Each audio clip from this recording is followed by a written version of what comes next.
Okay, so in a previous tutorial, if you didn't notice, our button is going outside of the area that it should be in.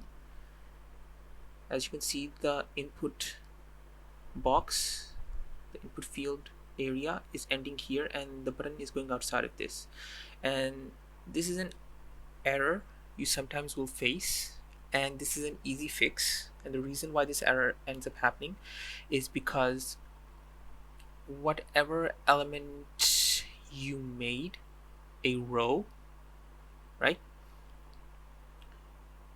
you have to put the elements inside of that inside a column.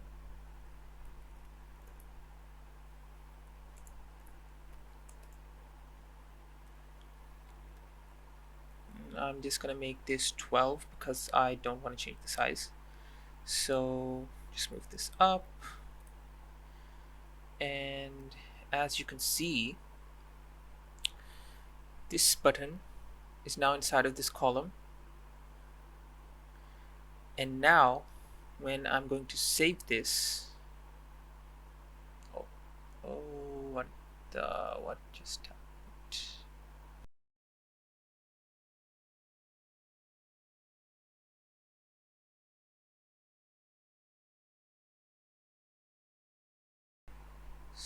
So right now our button is outside, okay,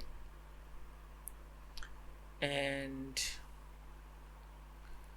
I'm going to put this inside of this column, okay, and I'm gonna save this now.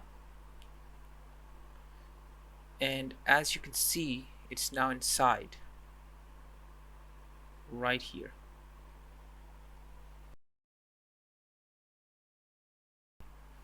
Okay, so this is a small error that you will face with rows and columns, but this is a fix to that. Okay, so I hope you guys like this. Like and subscribe for more tutorials. I'll see you in the next one. Bye.